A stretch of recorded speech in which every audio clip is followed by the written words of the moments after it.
Hello everyone, आप लोगों का एक बार फिर से प्रथम क्लासेस के यूट्यूब चैनल में बहुत बहुत स्वागत है।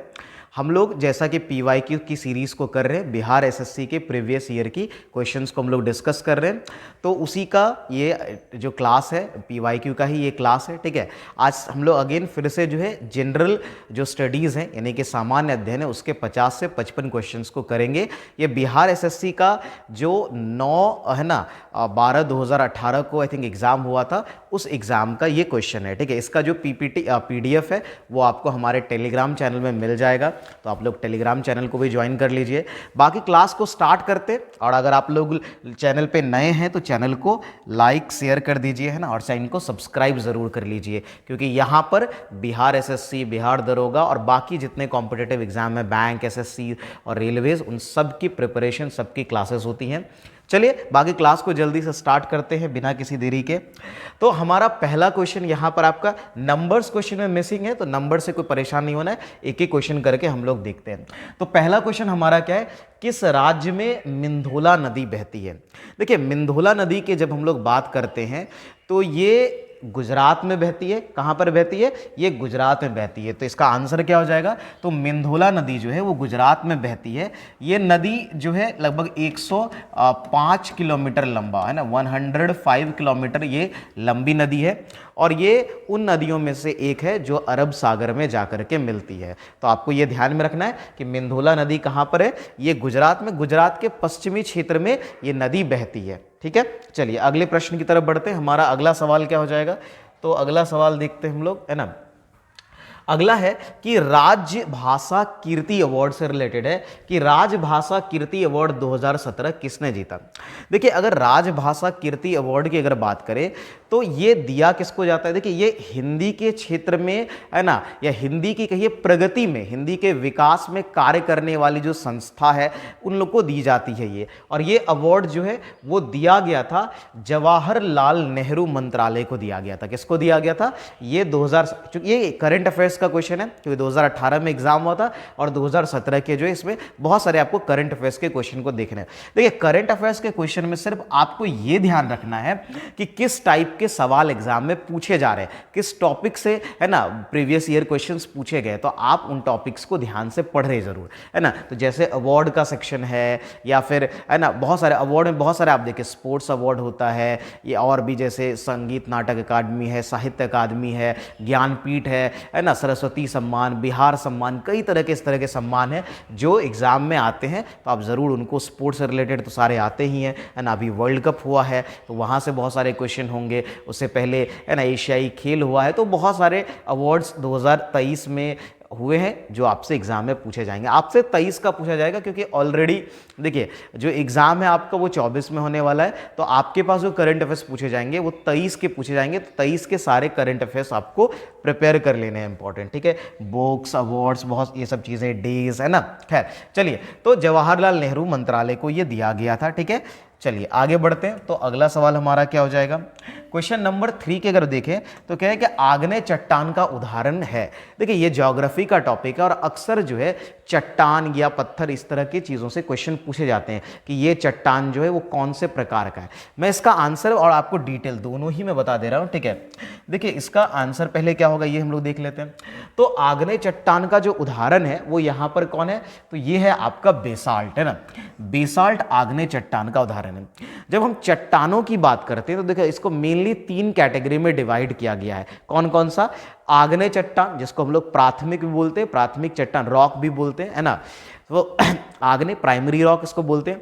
सेकेंडरी रॉक में आता है जिसको अवसादी बोलते हैं, यानी कि सेडिमेंट्री बोलते हैं। तो मैं लिख भी देता हूं। ठीक है, जब हम चट्टान की बात करते हैं, है ना, तो अगर हम चट्टान की बात करते हैं तो ये मुख्य रूप से आपका कितने टाइप का हो गया? ये 3 हो गया। एक तो जिसको हम लोग आग्नेय बोलते हैं, है ना, और दूसरा हमारा क्या हो गया? इसको हम लोग अवसादी बोलते हैं, है ना, अवसादी। और तीसरे की अगर हम लोग बात करें तो आग्नेय, अवसादी, और एक होता है जिसको हम लोग रूपांतरित बोलते हैं। क्या बोलते हैं? रूपांतरित, है ना, रूपांतरित। ये हो गया। इंग्लिश में इसको बोलते हैं इग्नियस बोलते हैं, है ना। इसको अवसादी को हम लोग सेडिमेंट्री बोलते हैं, ठीक है। और तृतीयक जिसको हम लोग, है ना, रूपांतरित बोलते हैं, इसको बोलते हैं हम लोग मेटामॉर्फिक। तो ये ध्यान में रखना है। इग्नियस कौन कौन सा हो गया? इग्नियस, सेडिमेंट्री और हमारा मेटामॉर्फिक। अब देखिए इसके जो मेनली अब एग्जाम में आपको देखने को मिलेगा, जो यहां भी आप क्वेश्चन देख रहे हैं, वो है कि आपको चट्टान के नाम दे दिए जाएंगे और आपको पूछेगा वो इन तीनों में से कौन सी कैटेगरी में फॉल करता है। जैसे अगर आपको आग्नेय में क्या क्या दे सकता है, एक तो आप बेसाल्ट अभी देखा आपने, बेसाल्ट है, उसके अलावा ग्रेनाइट है, पेग्मेटाइट है, ये सब नाम आपको दे देगा, गैब्रो है, पेरिडोटाइट है ना। तो इसमें कौन कौन सा, एक तो नाम अभी हमने जस्ट देखा, एक तो हमारा क्या हो गया, बेसाल्ट हो गया, ठीक है, एक हमारा क्या हो गया, तो बेसाल्ट हो गया। दूसरा जो बहुत बार पूछा गया है ना, वो है आपका ग्रेनाइट, है ना, ग्रेनाइट भी बहुत बार पूछा गया है ना। उसके अलावा अगर देखें गैब्रो इसी में आता है ना। गैब्रो वैसे कम पूछा गया, बट आप जरूर ध्यान में रखिए, कभी भी आपके एग्जाम में दिख सकता है, ठीक है।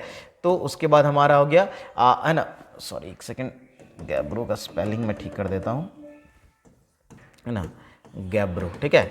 तो गैब्रो हो गया। इसके अलावा अगर मैं बात करूं, ठीक है, आग्नेय चट्टान में और जो आपसे पूछा जा सकता है, उसमें एक है आपका पेग्माटाइट हो गया, ये पूछा जा सकता है, और पेरिडोटाइट। पेग्माटाइट इंपॉर्टेंट है, ये पूछा गया है ना। तो एक तो हमारा हो गया पेग्माटाइट, ठीक है, और एक है ना आपको पूछा जा सकता है पेरिडोटाइट, है ना, पेरिडो सेकेंड, है ना, तो पेरिडोटाइट, ठीक है, ये आपसे पूछा जा सकता है। तो आग्नेय चट्टान में ये बेसाल्ट, ग्रेनाइट, गैब्रो, पेग्मेटाइट, है ना, और पेरिडोटाइट, आप इसका नाम जरूर ध्यान में रखें, ये आपसे एग्जाम पूछ सकता है। अवसादी में जो पूछा जाता है, जो सबसे ज्यादा कॉमन है, एक तो चूना पत्थर और एक पूछा जाता है सेल, है ना, सेल, है ना। तो इसके कुछ देख लीजिए, जैसे आपका चूना पत्थर हो गया, इसमें कौन कौन सा हो गया, एक तो आपका चूना पत्थर इंपॉर्टेंट हो गया, है ना। यहाँ जैसे आपने ऑप्शन है बालू पत्थर भी देखा, वो भी पूछ लिया जाता है, वो भी इसी का है। एक तो हमारा हो गया, दूसरा हो गया बालू पत्थर हो गया, ठीक है। तीसरा हमने अभी कहा था आपको, एक जो इंपॉर्टेंट है उसमें सेल हो गया, ठीक है, ये आपसे पूछ लिया जा सकता है। इसके अलावा एक चर्ट और पोटास भी पूछा जाता है एग्जाम में, देखा कई सारे एग्जाम में, यहां से भी क्वेश्चन है। चर्ट और पोटास जो है, ये भी आपका, है ना, अवसादी चट्टान यानी सेडिमेंट्री रॉक्स जो है उसका एग्जाम्पल है। उसी तरह अगर हम रूपांतरित की बात करें, है ना, अगर हम लोग रूपांतरित की बात करें, तो रूपांतरित में आपसे क्या क्या पूछा जाता है, इससे भी कई सारे, जैसे आपने मार्बल सुना होगा, क्वार्ट्जाइट सुना होगा, ठीक है, स्लेट सुना होगा, सोपस्टोन सुना होगा। तो एक तो बहुत मार्बल बहुत बार पूछा गया, ठीक है, मार्बल बहुत इंपॉर्टेंट हो जाता है, मार्बल हो गया, स्लेट हो गया, है ना, स्लेट हो गया, ठीक है, स्लेट आपसे पूछ ले सकता है। उसके बाद मैंने एक नाम क्या कहा, है ना, क्वार्ट्जाइट आपसे पूछ लिया जा सकता है ना। एक तो, है ना, एक सेकेंड, क्वार्ट, है ना, क्वार्ट्जाइट जो है वो आपसे पूछ लिया जा सकता है, ठीक है, क्वार्ट्जाइट पूछ लिया जा सकता है। इसके अलावा एक और नाम, एक दो नाम आप देख सकते हैं, जैसे आपका, है ना, सोपस्टोन, सिस्ट, है ना, ये सब भी पूछा गया है ना। सोपस्टोन आपसे पूछ सकता है, तो सोपस्टोन को ध्यान में रख लें, ठीक है। और एक आपसे सिस्ट भी पूछा जा सकता है। देखिए मैं यहाँ पर सारे ही नहीं, मैं आपको कुछ आपको इंपॉर्टेंट बता रहा हूँ, बाकी आप बुक से ज़रूर जा करके, आपके पास जो भी बुक है, ठीक है, उस बुक से ज़रूर जा करके इसको डिटेल में पढ़िए, क्योंकि ये देखिए ऐसा नहीं है कि मैंने आपको 5 बता दिए तो वहीं से एग्जाम में आएंगे, है ना। और ना ही आप ऐसे किसी भी बात में आइए कि वो कह दिया कि ये 10 ही पूछता है, यही 10। देखिए वो ज़्यादातर लोग जो, चाहे कोई भी टीचर, चाहे मैं पढ़ा रहा हूँ या ज़्यादातर टीचर जो बताते हैं, वो आपको पिछले पीवाई, प्रीवियस ईयर्स या अभी तक एग्जाम सब में क्या पूछे गए उसके बेसिस पे बताया जाता है।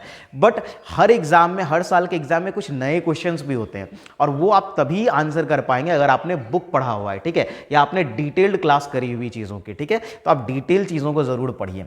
तो ये सब कुछ आपके लिए, है ना, तो इसको आप ध्यान में रखेंगे। आगे बढ़ते हैं, हमारा अगला सवाल क्या हो जाएगा, तो इसको आप लोग इसका स्क्रीनशॉट ले लें, है ना, और फिर बाद में आप इसको पीडीएफ में ऐड कर लीजिएगा, ठीक है। अगला सवाल हमारा क्या है कि किसे लाल ग्रह का, ये तो बहुत आसान है, ठीक है, आपको पता है कि मंगल, है ना, यानी मार्स जिसको हम लोग बोलते हैं, उसको, है ना, उसको हम लोग रेड प्लैनेट कहते हैं। तो ये तो बहुत आसान है, ठीक है। चलिए आगे बढ़ते हैं, ये भी ज्योग्राफी का ही क्वेश्चन था। अगला सवाल हमारा क्या है, अगला सवाल है, एक सेकेंड, सॉरी, तो अगला हमारा क्या है कि प्रधानमंत्री की नियुक्ति का प्रावधान संविधान के किस अनुच्छेद के अंतर्गत। अनुच्छेद जैसा मैंने कहा कि बहुत इंपॉर्टेंट टॉपिक है, बहुत जल्दी आपको लिए मैं जो है अनुच्छेद का पूरा डिटेल, सिविक्स की क्लास चल रही थी, बीच में भी चूंकि फेस्टिवल का सीजन था तो क्लास बंद था, है ना, लेकिन अब से फिर रेगुलर आपका क्लास, आपको सारे वीडियोज मिलेंगे जिसमें अनुच्छेद वाला टॉपिक भी, क्योंकि हर एग्जाम बिहार एसएससी के, बिहार के सारे एग्जाम्स में सिविक्स से या अनुच्छेद से कहिए कम से कम 3-4 क्वेश्चन, कि 50 क्वेश्चन जनरल स्टडीज का रहता है, उसमें 3 से 4 क्वेश्चन सिर्फ अनुच्छेद से देखने को मिलते हैं ना। वो बहुत जल्दी में, है ना, 1-2 दिन, विद इन 1 और 2 डेज, है ना, सो मैं आपके लिए लेकर के आ जाऊंगा क्लास, ठीक है। खैर मैं यहां पर आपको बता देता हूं क्या है। तो अनुच्छेद, सवाल क्या है कि कौन से आर्टिकल के अंडर, है ना, कॉन्स्टिट्यूशन के कौन से आर्टिकल के अंदर जो है प्राइम मिनिस्टर के अपॉइंटमेंट की बात कही गई है। तो देखिए प्राइम मिनिस्टर के अपॉइंटमेंट की बात जो है ये कही गई है कौन से अनुच्छेद के अंदर। 2 अनुच्छेद है ना, एक अनुच्छेद है 74 और एक है अनुच्छेद 75। इसी में आपको कंफ्यूजन होगा, है ना। तो अनुच्छेद 74 और 75, ठीक है। देखिए प्रधानमंत्री की नियुक्ति या कहे कि भारत का एक प्रधानमंत्री होगा, ठीक है, इस बात को मेंशन किया गया अनुच्छेद 75 में।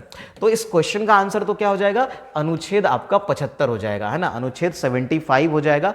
75 क्या कहता है कि राष्ट्रपति के द्वारा भारत का एक प्रधानमंत्री जो है वो नियुक्त किया जाएगा। बात समझ में आ रही है, क्लियर है। अनुच्छेद 74 क्या कहता है, ये बात करता है मंत्रिमंडल यानी काउंसिल ऑफ मिनिस्टर की बात करता है। ये भी, है ना, पूछा गया है, बहुत बार पूछा जाता है। ये काउंसिल ऑफ मिनिस्टर की नियुक्ति की बात करता है। इसकी भी नियुक्ति कौन करेगा, ठीक है, ये प्रधानमंत्री के सलाह पर जो है राष्ट्रपति के द्वारा जो है। कहने का मतलब है, देखिए प्रधानमंत्री कौन होता है, हम सब जानते हैं कि लोकसभा का इलेक्शन होता है। लोकसभा के इलेक्शन में जिस पार्टी या जिस गठबंधन को बोलिए, है ना, जिस दल को बोलिए, सबसे ज़्यादा सीट, है ना, जो 50% से ज़्यादा होना चाहिए वो मिलता है। तो उसका जो भी लीडर, उस पार्टी का जो लीडर है, प्राइम मिनिस्टर का कैंडिडेट है, उसको बुलाया जाता है और उसको प्राइम मिनिस्टर के रूप में नियुक्त किया जाता है राष्ट्रपति के द्वारा। फिर उसी प्राइम मिनिस्टर की सलाह पर जो है ना, प्राइम मिनिस्टर के मंत्रिमंडल यानी काउंसिल ऑफ मिनिस्टर को, जो जिसमें आप कैबिनेट मिनिस्टर, स्टेट मिनिस्टर्स होते हैं, उसको, है ना, जो है वो इलेक्ट किया जाता है, या कहिए कि उनको चयनित किया जाता है, उनका चुनाव किया जाता है, ठीक है। तो इस तरीके से तो अनुच्छेद 74 काउंसिल ऑफ मिनिस्टर के बारे में है और अनुच्छेद जो 75 है वो प्राइम मिनिस्टर के अपॉइंटमेंट से रिलेटेड है। क्लियर हो रहा है, ठीक है। चलिए आगे बढ़ते हैं अगले सवाल की तरफ। अगला सवाल हमारा क्या हो जाएगा, अगला है कि भारत में जो अवशिष्ट, ये भी सिविक्स का क्वेश्चन है, रेसिडुअरी पावर, अवशिष्ट शक्तियां जो हैं वो कहां निहित होती हैं, किसमें निहित होती है। देखिए इसको भी आप पहले समझिए, ठीक है। अगर जब शक्तियों की हम लोग बात करते हैं तो यहां पर एक टॉपिक आता है केंद्र राज्य संबंध, इंपॉर्टेंट टॉपिक है, ठीक है।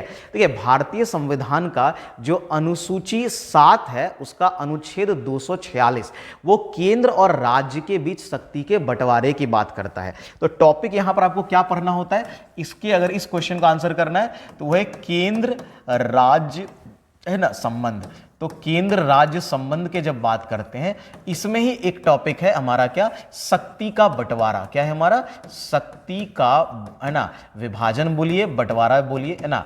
और ये जो किया गया है, ये किया गया शक्ति के विभाजन की अगर मैं बात करूं तो ये किया गया है अनुसूची, अगर आपसे पूछ ले अनुसूची, है ना, तो अनुसूची किया गया है, देखिए ये अनुसूची किया गया है कितना, तो 7 में, ठीक है। अनुच्छेद आपसे पूछ लिया जाएगा, अनुच्छेद भी पूछा जाता है, तो ये है 246 to 46, इसको आप ध्यान में रखेंगे। ये जो शक्ति का विभाजन किया गया है तो इसमें क्या किया गया, 3 लिस्ट बना दिए गए, ठीक है।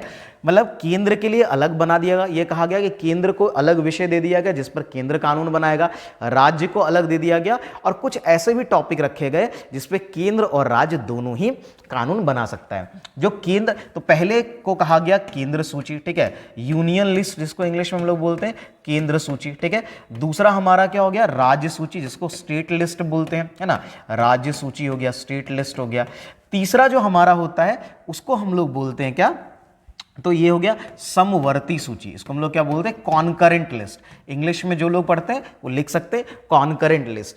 यूनियन लिस्ट, स्टेट लिस्ट और कॉन्करेंट लिस्ट, यानी कि समवर्ती सूची, ठीक है, कॉन्करेंट लिस्ट। देखिए इसमें इन तीन में क्या किया गया, बांट दिया गया, ठीक है। जैसे इसमें जो अभी देखेंगे, और देखिए पहले जो ओरिजिनली सब्जेक्ट्स थे और अभी मैं दोनों ही आपको बता दे रहा हूं। अगर आप यूनियन लिस्ट की बात करते हैं, केंद्र सूची की बात करते हैं, तो पहले इसमें 97 थे, अभी इसमें 100 विषय है, 100 विषय है ना, विषय है। पहले कितना था, तो इसमें पहले था, है ना, पहले 97 था। जब आप स्टेट लिस्ट की बात करते हैं, है ना, तो इसमें अभी जो है कितने हैं, अभी हैं आपको 61, ठीक है। पहले इसमें कितने थे, पहले इसमें थे 66, में घटाया गया। समवर्ती में पहले अभी जो है वर्तमान में, ऊपर चूंकि वर्तमान वाला है, विषय है, ठीक है, ध्यान रखिएगा, ऊपर मैंने लिखा है वर्तमान, ये अभी 52 है, पहले कितने थे 47, ये ध्यान रखिएगा, नीचे पहले है और ऊपर में जो वर्तमान में कितने विषय हैं उसके बारे में, ठीक है, क्लियर हो रहा है। तो ये आपको ध्यान में रखना है, यहां से क्वेश्चंस बनते हैं, बस इतने टो से जो ना आपके एग्जाम में अक्सर क्वेश्चन पूछे जाते हैं, तो ये ध्यान में रखिएगा, ठीक है। अब हुआ क्या कि इन सभी विषयों का बंटवारा कर दिया गया, लेकिन इसके बाद भी कुछ विषय बच गए, ठीक है। तो जो विषय इन तीनों लिस्ट से, इन तीनों सूची से बच गए, उन्हीं को रेसिडुअरी पावर कहा गया, अवशिष्ट शक्तियां कहा गया, और वो दिया गया वो किसमें, तो वो केंद्र सरकार के पास। तो अवशिष्ट शक्तियां किसमें निहित होती हैं, वो केंद्र सरकार में, यानी यूनियन गवर्नमेंट जो है, सेंट्रल गवर्नमेंट जो, उसके पास होती हैं। बाकी केंद्र सूची के ये विषय राज्य के हैं, और इन विषयों पर केंद्र को पूरी तरह से स्वतंत्रता है, यहां राज्य को। कुछ एक्सेप्शन भी है, लेकिन एक्सेप्शन आपसे बहुत नहीं पूछा जाता, वैसे जब टॉपिक में पढ़ाऊंगा तो वहां पर आपको एक्सेप्शन बता दूंगा। राज्य सूची में कुछ एक्सेप्शन है, जिसमें वैसे तो राज्य ही बना सकता है, लेकिन कुछ मामले में केंद्र भी हस्तक्षेप कर सकता है, ठीक है। खैर आगे बढ़े तो चलिए, इसको भी अगेन इसका स्क्रीनशॉट ले लीजिए, बहुत इंपॉर्टेंट टॉपिक है, और आप इसको, मैं हमेशा कह रहा हूं बार बार कि आप इसको डिटेल में जरूर पढ़िए, बिना डिटेल के नहीं होगा, ठीक है। अगला सवाल हमारा क्या है, देखिए अगला सवाल जो हमारा है वो है क्या है कि बिहार के जिलों की संख्या। अब इससे आसान क्वेश्चन क्या पूछेगा, जो लोग बिहार के हैं वो तो बहुत आसानी से आंसर कर सकते हैं। तो बिहार के जिलों की संख्या कितनी है, 38, 38 बिहार में कुल जिले हैं, है ना। जिले के साथ आप कुछ और चीजें याद रख सकते हैं, जैसे यहाँ डिवीजन यानी प्रमंडल कितने हैं, तो 9 प्रमंडल हैं, ठीक है। अगर आपसे पूछ ले अनुमंडल कितने हैं, है ना, तो 101 अनुमंडल, जिसको सब डिवीजन कहते हैं, है ना। तो एक तो आपका क्या याद रखना चाहिए आपको, प्रमंडल कितना है, ठीक है। तो प्रमंडल आपका 9 है, इसको डिवीजन बोलते हैं, इंग्लिश में हम लोग क्या बोलते हैं, इसको बोलते हैं डिवीजन, ठीक है। फिर हमारा क्या हो गया, फिर अनुमंडल होता है, जिसको हम लोग सब डिवीजन बोलते हैं, अनुमंडल, है ना। तो अनुमंडल हो गया, ये कितना है, ये 101, 101 है, ठीक है, जिसको सब डिवीजन बोलते हैं। फिर हमारा ब्लॉक पंचायत होता है, पंचायत जब आप बिहार में बात करते हैं तो ये आपका कितना हो गया, 534, 534 जो है वो पंचायत है, ठीक है, ये आपको याद रखना है। इसके अलावा अगर देखें तो पंचायत, ये प्रखंड है, सॉरी एक चीज है ना, बस एक सेकेंड, ये प्रखंड की संख्या है ना, ब्लॉक प्रखंड हो गया हिंदी में ना।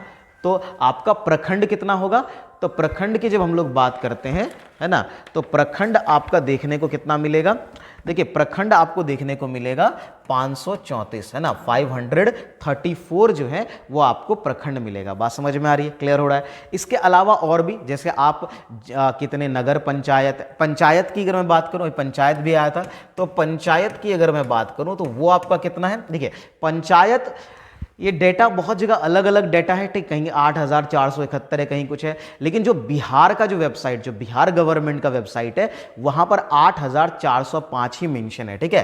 तो आप अभी वही ध्यान में रखेंगे, 8405, अगर कोई गवर्नमेंट नया डेटा अपडेट करती है तो आप उसको याद रखेंगे। तो 8405 जो है वो आपका पंचायत है। वैसे अगर नगर निगम देखें तो अभी नए नगर निगम भी बनने के बाद अभी कुल नगर निगम 19 हो गए। तो बिहार में अगर आपसे नगर निगम पूछे तो नगर निगम 19 है, सबसे नया में सहरसा नगर निगम जो है वो बना है, तो नगर निगम आपका कितना हो गया, 19 हो गया, नगर निगम 19 है। तो ये सब आप ध्यान में रख सकते हैं। उसी तरह नगर जो पंचायत है वो 89 है, नगर परिषद 89 है, नगर पंचायत तो आपका 154 है, ठीक है। तो ये सब डेटा आप कुछ कुछ याद रख सकते हैं, मेनली आपको यहाँ से पूछा जा सकता है, ठीक है। वैसे तो यहाँ बहुत जिला पूछ दिया था जो बहुत आसान हो गया, है ना। आगे बढ़े। अगला सवाल है कि अंतर्राष्ट्रीय मुद्रा कोष का मुख्यालय, ये पिछले जो हमने पीवाईक्यू के वीडियोस डिस्कस किए उसमें मैंने आपको बहुत डिटेल में बताया था मुख्यालय के बारे में, तो इसका आंसर क्या हो जाएगा, वॉशिंगटन डीसी। आप लोग पिछले वाले वीडियोस को जरूर जाकर के देखिए, वहां से आपको और है ना चीजों के बारे में जानकारी मिल जाएगी। एक ही चीज मैं बार बार पढ़ाऊंगा तो आपको टाइम ही वेस्ट होगा। डॉलेक्स 100 जो है वो बॉम्बे स्टॉक एक्सचेंज के द्वारा शुरू किया गया था। कब शुरू किया गया था? देखिए डॉलेक्स की अगर मैं बात करूं, ठीक है, जैसे आप देखिए आपने स्टॉक एक्सचेंज, अगर आपने इकोनॉमी पढ़ी है तो स्टॉक एक्सचेंज इंपॉर्टेंट टॉपिक हो जाता है और स्टॉक एक्सचेंज के द्वारा यूज किया जाता है ये डॉलेक्स, ठीक है। तो जब हम डॉलेक्स 100 की अगर बात करते हैं, ठीक है, तो ये आपका आया था, ये आपका कब इंट्रोड्यूस हुआ था अगर मैं बात करूं, ठीक है, तो ये हुआ था आपका 22 मई 2008 में, ठीक है, 2008 में, है ना।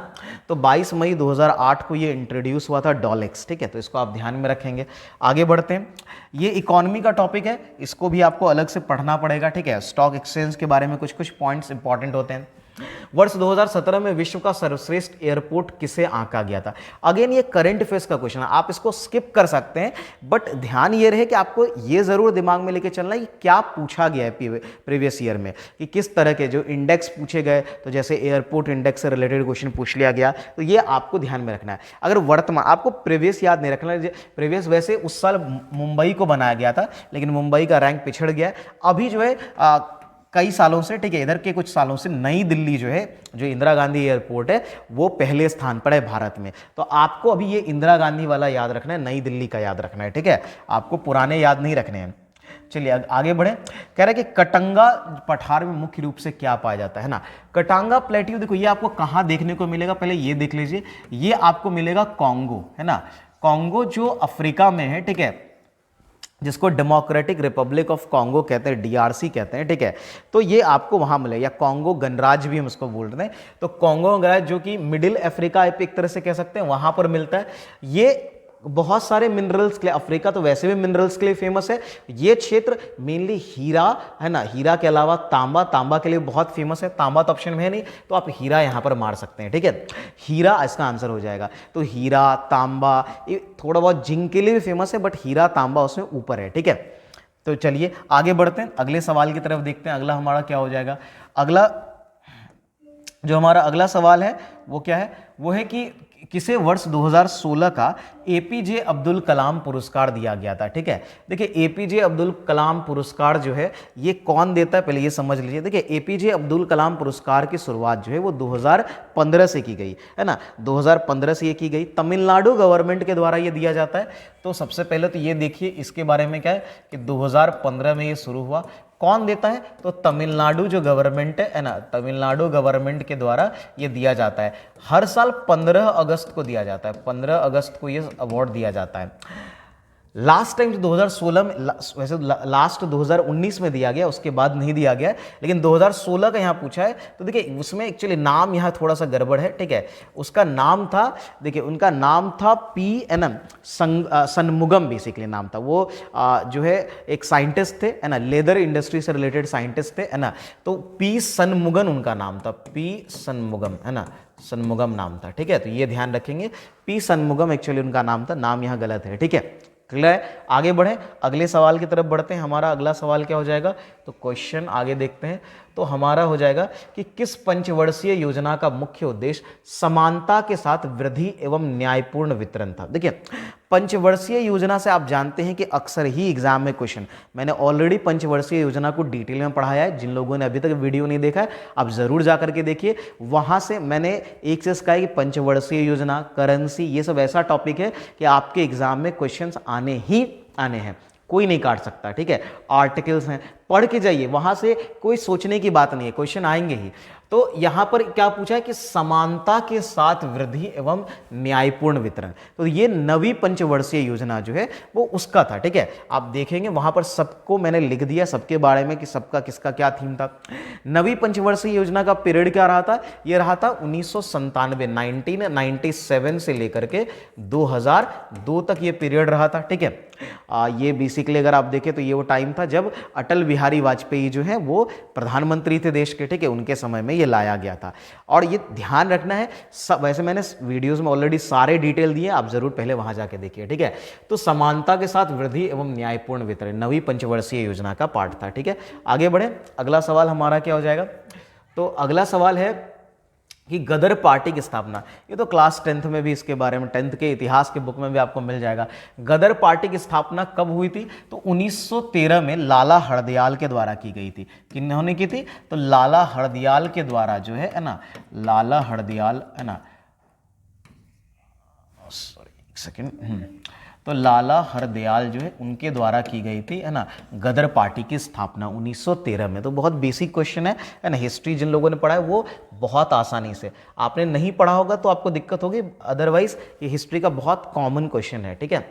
हूवर बांध जो है, वो हूवर डैम जो है वो कौन सी नदी पर है, देखिए ये अमेरिका में, ये कोलोराडो रिवर पर है। कौन सी नदी पर है, तो कोलोराडो रिवर पर है, ये याद रखना है। ये सब कुछ देखिए, ये जो है वर्ल्ड ज्योग्राफी यार वहाँ से पूछ लिया जाता है, खास करके अगर किसी कारण से ये न्यूज़ में रहा तो अक्सर पूछ लिया जाता है। देखिए वर्ल्ड हिस्ट्री से क्वेश्चंस को आप ऑब्वियसली वो रैंडम कहीं से भी किसी भी कंट्री से हो सकता है, तो मुश्किल है याद करना। तो उसका सबसे आसान तरीका क्या होता है कि आप करंट अफेयर्स में अपडेट रहिए, कि कोई भी चीज़ें जो न्यूज़ में आती हैं, ठीक है, आप कोई जगह है ना, कोई कंट्री का कोई पार्ट है ना, उससे एग्जाम में क्वेश्चंस बनते हैं। किसी कारण से ये डैम न्यूज़ में आ गया तो इससे क्वेश्चंस बन गए, ठीक है। तो इसी कारण से, तो ये आप ध्यान है, अदरवाइज क्योंकि वर्ल्ड ज्योग्राफी ऑब्वियसली याद करना थोड़ा मुश्किल काम है। आप पढ़ लीजिए, बेसिक डिटेल्स पढ़ लीजिए, बट रैंडम क्वेश्चंस आपको करंट अफेयर से ही ज़्यादा समझ में आएंगे। राष्ट्रीय एकता परिषद कब गठित हुआ था, ये तो पहले भी आ चुका है, बिहार एसएससी के दूसरे एग्जाम्स में भी 1961 में गठित हुआ था पंडित जवाहरलाल नेहरू के द्वारा, है ना। देखिए राष्ट्रीय एकता परिषद की जो बैठक है वो है ना बुलाई जाती है बहुत, देखिए नाम ही इसका राष्ट्रीय एकता परिषद।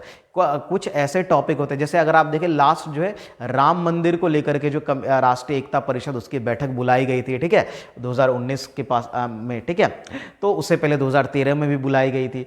तो राष्ट्रीय एकता परिषद जो है इसका गठन कब हुआ था, तो 1961 में हुआ था। ये है क्या, ये एक तरह का सरकारी है ना सलाहकार निकाय है जिसकी अध्यक्षता प्रधानमंत्री करते हैं। तो ये है क्या, अगर आपसे पूछ लीजिए राष्ट्रीय एकता परिषद क्या है, तो ये एक तरह का सरकारी सलाहकार निकाय है, सरकारी है ना, सरकारी सलाहकार निकाय है ना, सलाहकार निकाय है, ठीक है। ये आप ध्यान में रखेंगे, निकाय है। चलिए, और इसकी अध्यक्षता कौन करते हैं, तो जो प्राइम मिनिस्टर हैं, प्रधानमंत्री हैं, वो इसकी अध्यक्षता करते हैं। अगले सवाल की तरफ बढ़ते हैं। तो हमारा अगला सवाल क्या हो जाएगा, है ना, तो अगला सवाल है हमारा कि भारत में प्रथम पेमेंट है ना, पेमेंट गेटवे जिसका नाम रुपे था, इसकी स्थापना या कि शुरुआत कब की गई। तो देखिए जो पहला प्रथम पेमेंट गेटवे है, इसकी स्थापना जो है वो अप्रैल 2014 में की गई। कब की गई थी, ये की गई आपका अप्रैल 2014 में, ठीक है। चलिए आई थिंक सॉरी अप्रैल नहीं होगा, आई थिंक कि नहीं, ये होगा आपका मई 2014, अप्रैल नहीं होगा। ये क्या हो जाएगा, इसको मैं इरेज कर देता हूँ, है ना, ये हो जाएगा आपका मई 2014 में ही हुआ था, मई में हुआ था, अप्रैल में नहीं। तो ये जो फर्स्ट पेमेंट गेटवे, भारत का प्रथम पेमेंट गेटवे रुपए की शुरुआत जो है ये हुआ था मई 2014 में। कौन क्या था, एनपीसीआई, आपको पता ही ये ऑर्गेनाइजेशन है ना, national payment corporation of India, इसके द्वारा ये किया गया था, ठीक है। तो ध्यान में रखेंगे। अगले सवाल की तरफ बढ़े। अगला सवाल हमारा क्या हो जाएगा, तो हमारा अगला सवाल, स्वतंत्र भारत के प्रथम शिक्षा मंत्री कौन थे।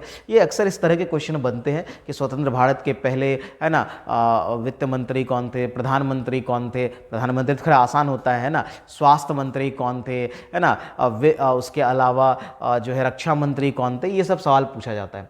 देखिए यहाँ पर कौन होंगे, तो ऑब्वियसली मौलाना अबुल कलाम आज़ाद, है ना। मौलाना अबुल कलाम आज़ाद जो है वो स्वतंत्र भारत के पहले, है ना, सेकेंड, है ना, ये स्वतंत्र भारत के क्या थे, तो स्वतंत्र भारत के पहले, है ना, एजुकेशन मिनिस्ट्री या शिक्षा मंत्री थे, ठीक है।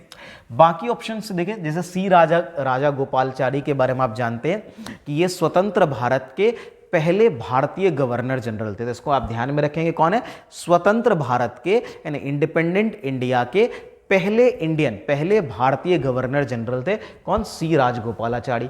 फखरुद्दीन अली अहमद को अगर आप जानते होंगे, जिस समय है ना इंदिरा गांधी की गवर्नमेंट थी उस समय ये राष्ट्रपति थे, और इन्हीं के समय में जो है ना आपातकाल 1975 का आपातकाल घोषित हुआ था। ये पांचवें राष्ट्रपति थे भारत के, है ना। ये 1974 से 1974 से 77 तक ये राष्ट्रपति के पद पर रहे थे, फखरुद्दीन अली अहमद, ठीक है। तो इनका नाम बहुत जरूरी हो जाता है इसलिए क्योंकि इन्हीं के समय में 1975 का जो है आपातकाल इंदिरा गांधी ने घोषित किया था, ठीक है। एमसी छागला की बात करें तो ये बंबई हाई कोर्ट के मुख्य न्यायाधीश रह चुके हैं, राजनीतिक भी रहे हैं, है ना। तो इनको ध्यान में रखेंगे, ठीक है। आगे बढ़े, अगला सवाल क्या हो जाएगा हमारा? तो हमारा अगला सवाल होगा, एक सेकेंड, है ना।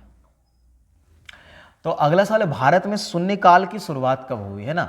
तो देखिए शून्यकाल पहले क्या होता है ये समझ लीजिए। देखिए आपने देखो संसद की जो प्रोसीजर है, संसद की जो प्रक्रिया होती है उसमें कुछ टर्मिनोलॉजी आपने सुना होगा, जैसे प्रश्नकाल है, शून्यकाल, इस तरह के, ठीक है। तो देखिए जो पहला जब संसद की बैठक होती है और उसका जो पहला आवर होता है, फर्स्ट आवर होता है, उसको हम लोग प्रश्नकाल कहते हैं। और प्रश्नकाल के जस्ट बाद, प्रश्नकाल 1 घंटे का होता है और वो जनरली 11 से 12 के बीच में रहता है, ठीक है। और प्रश्नकाल के बाद जो है, जस्ट बाद जो होता है वो शून्यकाल, जिसको हम लोग 0 आवर कहते हैं, ठीक है। देखिए यहां सवाल क्या पूछा पहले ये देख लेते हैं। भारत में शून्यकाल की शुरुआत तो ये हुई थी 1962 में, 1962 में शून्यकाल की शुरुआत हुई। शून्यकाल की खास बात क्या है? देखिए शून्यकाल में क्या होता है कि कुछ जो करंट महत्वपूर्ण मुद्दे होते हैं वो, है ना, मेंबर्स के द्वारा यानी सांसद के द्वारा उठाए जाते हैं, और इसके लिए इनको पहले से कोई, है ना, सूचना देने की आवश्यकता है। इनको बस एक काम करना होता है, ये जो भी मुद्दा उठाने वाले हैं, है ना, बिफोर 10 o'clock, इन्हें 10 बजे से पहले, उसी दिन के 10 बजे से पहले जो भी सभापति होते हैं, ठीक है, यानी जो भी वहाँ के सभापति हैं, चाहे वो राज्यसभा की बात हो, लोकसभा, जो भी सभापति हैं, ठीक है, वो यानी चेयरमैन है ना, तो उनको क्या किया जाता है, 10 बजे से पहले उनको इसके बारे में सूचना दे दीजिए आप, ठीक है, एक नोटिस टाइप का एक सूचना दे दीजिए, है ना, और फिर आप यहाँ उठा सकते हैं। आपको हर एक मेंबर को इसके बारे में सूचित करने की आवश्यकता नहीं होती है ना। आप, और इसमें जनरली जो करंट, है ना, वर्तमान समय के, है ना, जो मुद्दे होते हैं, जो महत्वपूर्ण समस्याएं होती है, उसको उठाया जाता है, ठीक है। याद रखिएगा एक क्वेश्चन आवर के बाद शून्य आवर होता है। कुछ सवाल शून्य आवर में पूछ ले जाते हैं, जैसे आप ये समझिए जो शून्य काल होता है, शून्य काल, ठीक है, ये 30 मिनट का मैक्सिमम होता है। तो ये भी सवाल पूछा गया है कि इसका मैक्सिमम टाइम लिमिट कितना होता है, वो 30 मिनट होता है। पहली चीज, इसमें मैक्सिमम 20 क्वेश्चंस पूछे जा सकते हैं। मैक्स टू मैक्स कितने क्वेश्चन पूछे जाते हैं? 20 क्वेश्चन, है ना, 20 क्वेश्चन मैक्स टू मैक्स लिया जा सकता है। दूसरा इसमें एक चीज और आप ध्यान रख सकते हैं कि ये 12 बजे, इसलिए इसका नाम भी शून्यकाल दिया है। ये 12 बजे स्टार्ट होता है, जिन 12 बजे से 1 बजे के बीच रहता है, आधे घंटे का रहता है, ठीक है। 12 बजे ये स्टार्ट होता है, ठीक है। उसके अलावा अगर आप देखें तो प्रश्नकाल के जस्ट बाद हो, जैसा मैंने पहले ही बता दिया, तो आप उसको भी ध्यान में रखेंगे। क्वेश्चन आवर के जस्ट बाद ये आपका 0 आवर शुरू होता है, ठीक है। आगे बढ़े, अगले सवाल की तरफ बढ़ते हैं। अगला सवाल हमारा क्या है, कह रहा है कि वर्ष 2015-16 में के लिए इंदिरा गांधी अवार्ड से किसे सम्मानित किया गया? देखिए इंदिरा गांधी अवार्ड से सम्मानित किया गया था टीएम कृष्णा को। कर्नाटक संगीतज्ञ, है ना, कर्नाटक सॉन्ग जो है ना, कर्नाटक सॉन्ग के लिए सिंगर हैं ये, उसके लिए फेमस है टीएम कृष्णा, ठीक है। तो इनका नाम ध्यान में रखिएगा। तो टीएम कृष्णा को जो है उनको इंदिरा गांधी अवार्ड मिला था 2015-16। अगेन ये उस समय के करंट अफेयर्स हैं, ठीक है, तो आप याद रखेंगे, आपके लिए ये उतना इंपॉर्टेंट नहीं। हाँ, ये नाम इंपॉर्टेंट है क्योंकि कभी कभी ये पूछ ले, अक्सर कभी क्या बहुत बार पूछा जाता है एग्जाम में कि सिंगर्स का, है ना, आर्टिस्ट का नाम दे देगा, वो कौन से फील्ड से जुड़े। जैसे टीएम कृष्णा कर्नाटक सिंगर्स हैं, यानी कर्नाटक जो है संगीत की शैली से जुड़े हुए हैं, ठीक है। चलिए आगे बढ़ते हैं। अगला सवाल हमारा क्या है, तो अगला सवाल देखिए ये कि पल्ली वेसल, है ना, हाइड्रो इलेक्ट्रिक प्रोजेक्ट कहाँ पर स्थित है? देखिए पल्ली वेसल हाइड्रो इलेक्ट्रिक प्रोजेक्ट की जब हम लोग बात करते हैं तो ये केरल के इदुक्की जिले में है। कहाँ पर है? केरल के इदुक्की जिले में। और ये केरल का आप एक तरह से कहिए, ठीक है। पहले तो ये देखिए केरल का ये सबसे पहला हाइड्रो इलेक्ट्रिक जल विद्युत परियोजना था, हाइड्रो इलेक्ट्रिक प्रोजेक्ट था, ठीक है। दूसरा, ये कौन सी नदी पर है ना, तो इसको ये, है ना, मुथिरा पूझा नदी कहते हैं, ठीक है। आपने सुना होगा पेरियार नदी की, है ना, अगर आपने नहीं सुना है जान लीजिए, है ना। ये जो हाइड्रो इलेक्ट्रिक पावर प्रोजेक्ट है ना, ये आपका, है ना, मुथिरा पूझा, है ना, मुथिरापुझा, ये नदी का नाम है ना। ये पेरियार की सहायक नदी है ना। पेरियार नदी जो है केरल में है, आपको पता है कि ये अरब सागर में मिलती है। पेरियार की सहायक नदी है, ठीक है, सहायक नदी है। और इसी नदी पर ये डैम जो है, ये पल्ली वेसल हाइड्रो इलेक्ट्रिक प्रोजेक्ट जो है वो बना हुआ है। कहाँ है? केरल के इदुक्की जिले में। तो ये हो जाएगा केरल, और केरल का कौन सा जिला? तो इदुक्की जिला, ठीक है, इदुक्की जिला, ध्यान में रखेंगे। आगे बढ़े, अगले सवाल की तरफ बढ़ते हैं। तो अगला सवाल हमारा क्या हो जाएगा? अगला सवाल देखिए, तो अगला, भारत में स्वर्ण रेशा क्रांति किससे संबंधित है? देखिए, मैंने ऑलरेडी कृषि क्रांति से रिलेटेड जितने भी क्वेश्चंस एग्जाम में पूछे जा सकते हैं उसकी वीडियो ऑलरेडी बना दी, एक डिटेल क्लास डाल दी है। जिन लोगों ने अभी तक नहीं देखा है वो जाकर के वीडियो पहले देख लें, ठीक है। इसको कंप्लीट करने के बाद ऑब्वियसली आप उस वीडियो को ज़रूर देख लें, क्योंकि इस टॉपिक से बिहार एसएससी के जितने भी आप प्रीवियस ईयर देखेंगे सब में एक क्वेश्चन जरूर रहा है। तो ये बहुत आसान क्वेश्चन, अगर आप वहाँ पढ़ेंगे तो इसको बहुत आसानी से आंसर कर सकते हैं। तो स्वर्ण रेशा क्रांति यानी गोल्डन फाइबर रेवोल्यूशन का संबंध जो है वो जूट से है, ठीक है। तो बहुत आसान सा सवाल है। आगे बढ़ते हैं, अगले सवाल की तरफ हम लोग देखते हैं, ठीक है। अगला सवाल क्या है? प्रथम भोजपुरी, ये भी पूछा है, बिहार एसएससी में ही पूछा हुआ क्वेश्चन है कि प्रथम भोजपुरी उपन्यास बिंदिया किसके द्वारा लिखी गई है? तो ये इसके लेखक है रामनाथ पांडे, ठीक है। तो बहुत आसान सवाल है।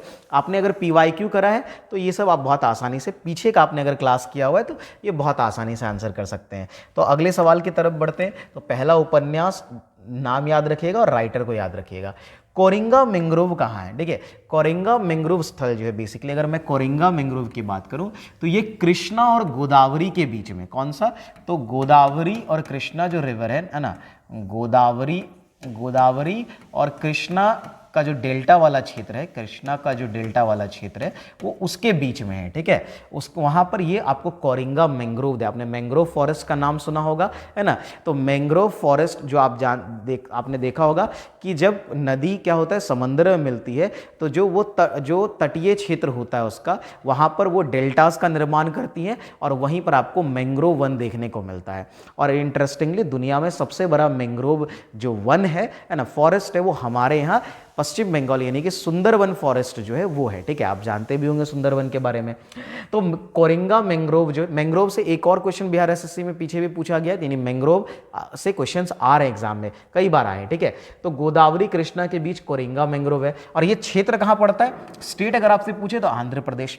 वैसे अगर आपसे दुनिया में और या भारत में पूछे सबसे बड़ा मैंग्रोव, तो देखिए पहले नंबर पर आपको सुंदरवन में दिखेगा, है ना। तो सबसे पहले तो आप सुंदरवन मैंग्रोव याद रख लेंगे, ठीक है। सुंदरवन, है ना, मैंग्रोव जो है वो आपके लिए इंपॉर्टेंट है।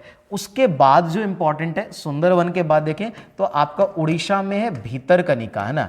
भीतरकनिका जो है यहाँ भी, ठीक है, मैंग्रोव है, ठीक है। तो आपको ध्यान रखना है ये उड़ीसा में है। जिन लोगों को नहीं पता है तो भीतरकनिका कहाँ पर है? उड़ीसा में, ठीक है, उड़ीसा में है। चलिए, उसके बाद जो है उसके तीसरे नंबर पर तो आपका ये कोरिंगा मैंग्रोव है, ठीक है। तो तीसरे नंबर पर हमको ध्यान में रखना है कि कोरिंगा मैंग्रोव है, ठीक है। उसके बाद एक पीचावरम मैंग्रोव भी है जो तमिलनाडु वाले क्षेत्र में है ना। तो पीचावरम, तो ये भी ध्यान रखेंगे, जो कावेरी जहाँ पर मिलती, कावेरी डेल्टा बनाती है, पीचावरम मैंग्रोव जो है ना, इसको भी आप ध्यान में रखेंगे। ये कहाँ पर है? ये आपका तमिलनाडु में है, जो कावेरी नदी का डेल्टा है वहाँ पर आपको देखने को मिलेगा पीचावरम मैंग्रोव, ठीक है। आगे बढ़े तो अगला सवाल हमारा क्या हो जाएगा? तो देखिए अगला सवाल हो जाएगा हमारा क्वेश्चन कि प्रधानमंत्री आदर्श, है ना, ग्राम योजना ये कब शुरू की गई थी? देखिए ये बहुत पहले शुरू की गई थी, 2009-10 में किया गया था। अब ये सब क्वेश्चन आपको थोड़ा सा ट्रिक कर सकता है क्योंकि बहुत पुरानी योजना है, लोगों को कम याद रहता है। 2018 का एग्जाम है, 2009-10 का योजना पूछा है, तो कुछ ऐसे क्वेश्चन आपको देखने को मिल जाते हैं।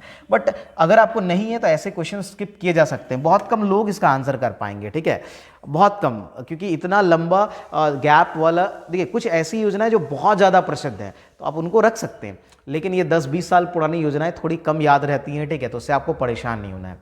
लोकतंत्र एवं विकास के लिए पंचायती राज संस्थाओं के पुनर्जीवन पर LM सिंघवी समिति को कब नियुक्त किया गया था? देखिए, पंचायती राज संस्था पर जो कमेटियां बनी थी, मैंने ऑलरेडी प्रीवियस वीडियोस में बता दिया है। टोटल 7 कमेटी बनी थी। आपको पता होगा कि बलवंत राय मेहता समिति जो है वो पहली कमेटी थी जो 1957 में बनी थी, है ना। और LM सांघवी जो है सेकेंड लास्ट कमेटी थी, ये बनी थी, है ना, 1986 में। कब बनी थी? 1986 में बेसिकली ये बनी थी, है ना। कौन कौन सी सेकेंड लास्ट कह सकते हैं या थर्ड यानी 5th कमेटी ये बेसिकली थी। कौन कौन सी कमेटी थी अगर आपको याद रखना हो? देखिए, मैंने PYQ ऑलरेडी वो लिख करके बता दिया, मैं यहाँ पर आपको ऑर्डरली बता दे रहा हूँ। बलवंत राय मेहता समिति जो कमेटी थी ये आई थी आपका 1957 में। उसके बाद 20 साल बाद 1977 में जो आई वो अशोक मेहता आई। अशोक मेहता भी आपका बिहार SSC में पीछे अशोक मेहता ही पूछा गया था।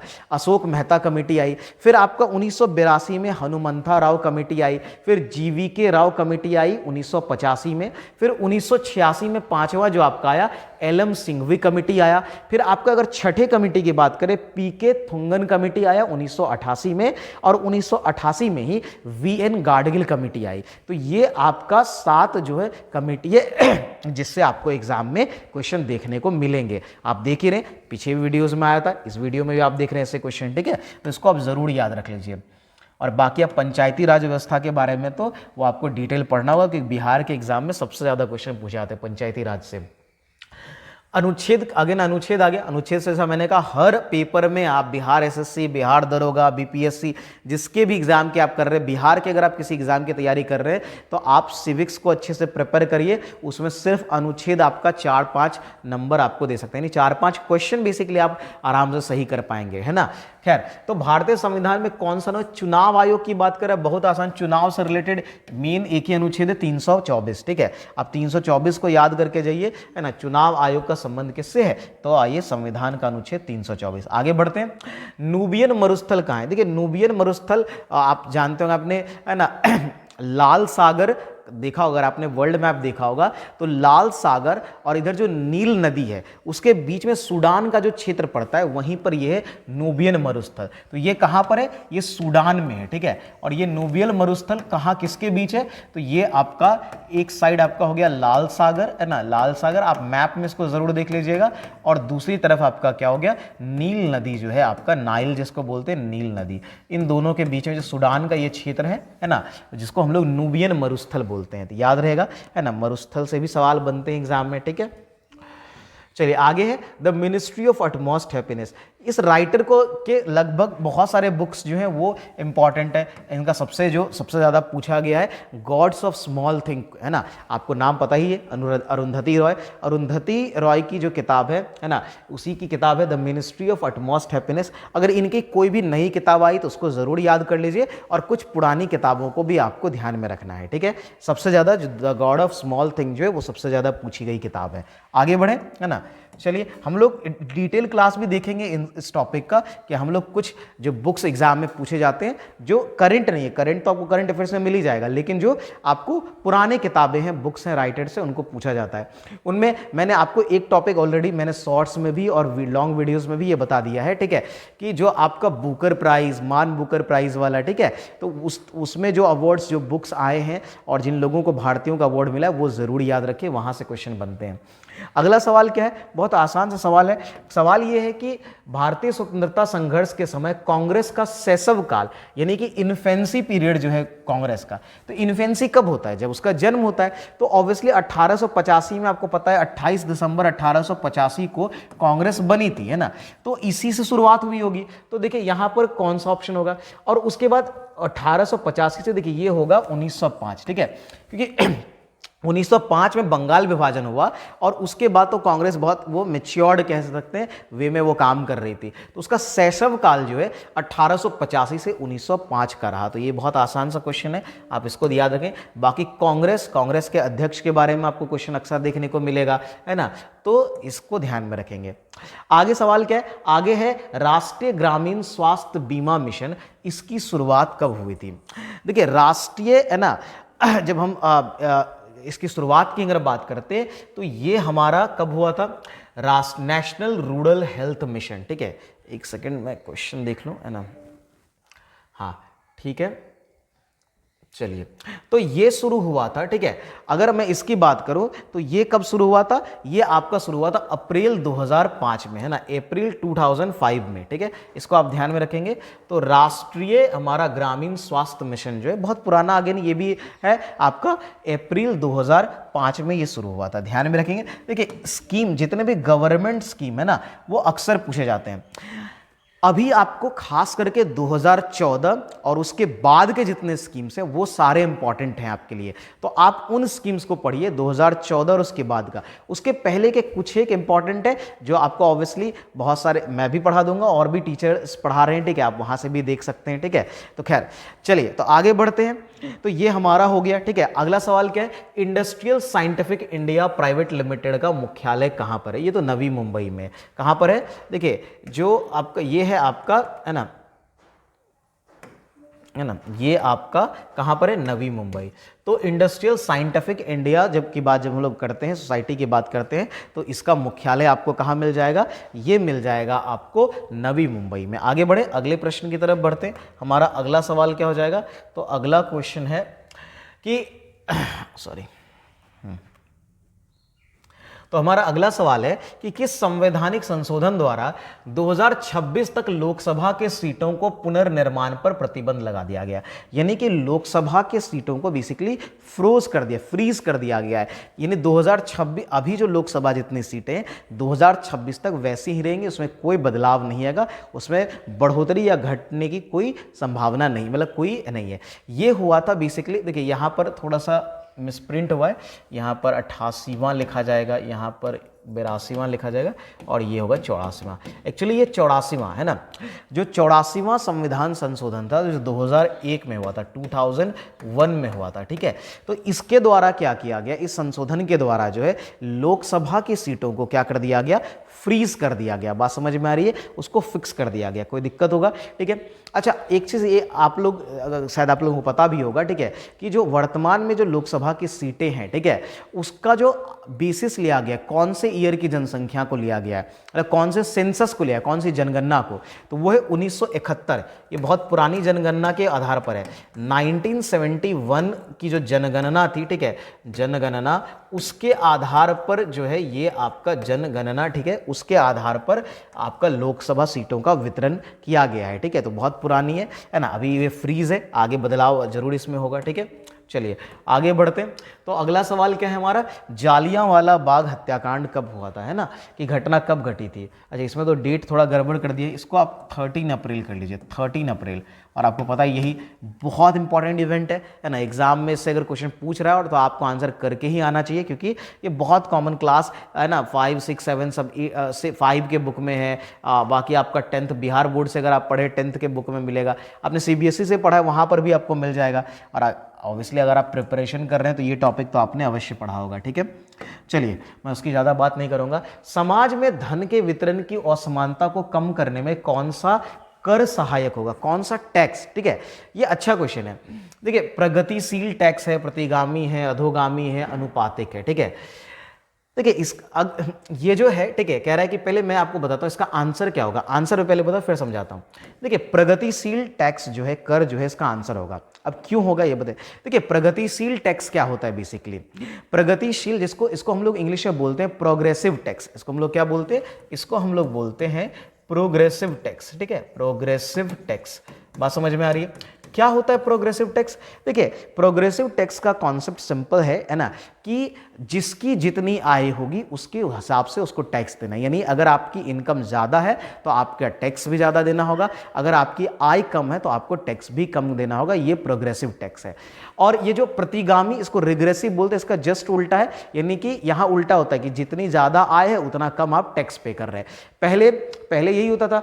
आप देखिए ब्रिटिशर्स के रूल में प्रतिगामी कर चलता था, ठीक है, जिससे लोगों का खास करके जो छोटे वर्ग के लोग हैं, जो गरीब है, उनको बहुत है ना उनका प्रताड़ना होता था, उनका शोषण होता था, ठीक है।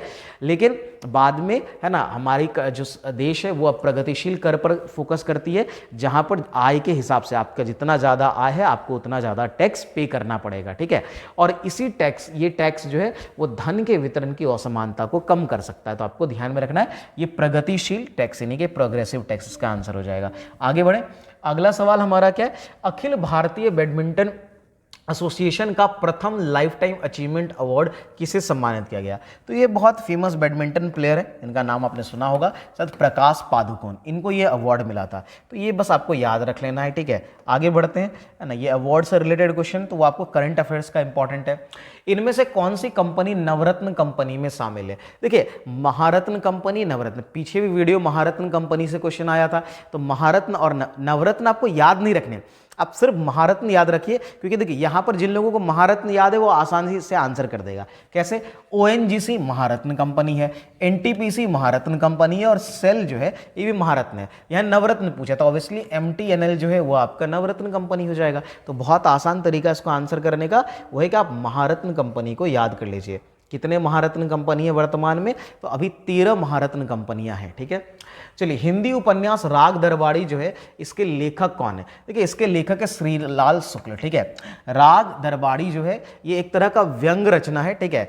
श्रीलाल शुक्ल जी की ये रचना है, 1969 के करीब ये आई थी, 1969 में। इनको संगीत, है ना, संगीत साहित्य अकादमी अवार्ड भी इसके लिए इनको मिला था, ठीक है, राग दरबारी के लिए। तो बहुत अच्छी किताब थी, बहुत फेमस किताब थी। आगे बढ़े, है ना, तो हिंदी के राइटर से भी सवाल पूछे जाते हैं, ये भी देखिए। अगला सवाल हमारा क्या हो जाएगा? अगला सवाल है कि साइमन कमीशन रिपोर्ट कब प्रकाशित? देखिए, साइमन कमीशन 1927 में बना था, सबको पता है, 7 मेंबर्स के थे, है ना। इसका विरोध बहुत हुआ था भारत में, क्योंकि इसमें एक भी भारतीय सदस्य नहीं थे। 1928 में ये भारत आया और इसने अपना रिपोर्ट जो है वो 2 खंड में प्रकाशित किया था 1930 में, 1930 में। कब किया था? तो ये 1930 में, तो ये ध्यान रखना है, 1930 में, है ना, 2 खंड में इसने अपने रिपोर्ट पब्लिश किए थे, ठीक है, प्रकाशित किया था। आगे बढ़े, तो अगला सवाल हमारा क्या हो जाएगा?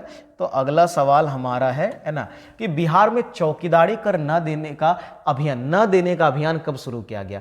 देखिए, ये शुरू हुआ था जिस समय भारत में, है ना, अगस्त क्रांति चल रही थी, है ना, यानी कि भारत छोड़ो आंदोलन एक तरह से कहिए, जब शुरू हुआ था 1942 में, तो वो उसी से रिलेटेड है। तो जिस समय ये आंदोलन चल रहा था, भारत छोड़ो आंदोलन, उस समय बिहार के कुछ क्षेत्रों में, खास करके बेगूसराय जिला बहुत फेमस है इसके लिए, ठीक है, वहां पर 1942 में जो है वो चौकीदारी कर न देने के लिए आंदोलन, यानी कि चौकीदारी करके विरोध में आंदोलन किया गया था। तो आप ये भी याद रखेंगे, बहुत इंपॉर्टेंट है ना, खास करके बिहार के एग्जाम के पॉइंट ऑफ व्यू से। ये बिहार का इतिहास जो लोग पढ़ रहे होंगे, ठीक है, वो आसानी से इसका आंसर कर पाएंगे, ठीक है। अगला सवाल है कि भारत में कौन सा राज्य चांदी का सर्वाधिक? ये बहुत आसान क्वेश्चन है, राजस्थान, है ना। चांदी के उत्पादन में सबसे आगे कौन है? सबसे आगे राजस्थान है, तो बहुत आसान। अब ये भी इस, देखिए ये क्या टॉपिक है कि उत्पादन, अलग अलग चीज़ों के, अलग अलग मिनरल्स, इवन फूड, इन सब के उत्पादन से रिलेटेड आपको क्वेश्चन पूछा है, कौन सा राज्य ऊपर है, पहले या दूसरे नंबर पर है, तो वो आपको याद रखना होता है, ठीक है। पहला नंबर ही मिक्सम में पूछा जाता है। बिहार में भारत छोड़ो आंदोलन के दौरान सचिवालय गोलीबारी की घटना कब हुई थी? ये बहुत फेमस है। आपने अगर पटना में जो शहीद स्मारक देखा होगा तो वो इसी घटना से रिलेटेड है, ठीक है। देखिए, हुआ क्या था, ये बात है 11 अगस्त 1942 की, है ना। हुआ क्या था कि 7 विद्यार्थी, और ये विद्यार्थी इसमें 9, 9वीं, 10वीं और 11वीं इस कक्षा में पढ़ने वाले, है ना, 7 विद्यार्थी थे, है ना, जिन्होंने बेसिकली, है ना, जिस समय अब अगर देख रहे हैं कि भारत छोड़ो आंदोलन का ये समय था, ठीक है, और उस समय इन लोगों ने जाकर के पटना सचिवालय पर, है ना, सचिवालय पर जाकर के झंडा फहराया था और इन पर गोली चलाई गई थी, ठीक है, जिसमें ये 7 विद्यार्थी मारे गए थे। और इन्हें की, है ना, इन्हें की इस तरह से हत्या पर जो है ना, बेसिकली कहिए कि ये वहाँ शहीद हो गए, ठीक है। और इसी कारण पटना में जो आप शहीद स्मारक देख रहे हैं वो इन्हीं की याद में बनाया गया 11 अगस्त 1942 को, ठीक है। तो याद रखेंगे घटना कब हुई थी, 11 अगस्त 1942। आगे बढ़े, अगले सवाल की तरफ बढ़ते हैं। अगला सवाल हमारा क्या है, वो है टीटी काका झील कहां पर है? देखिए, टीटी काका झील ये बहुत बार न्यूज में आता है, ये बोलीविया और पेरू के बॉर्डर पर है। तो अच्छा क्वेश्चन है, ठीक है, वैसे बहुत फेमस है, एग्जाम में अक्सर देखने को मिलता है। तो टीटीकाका झील जो है वो कहाँ पर है?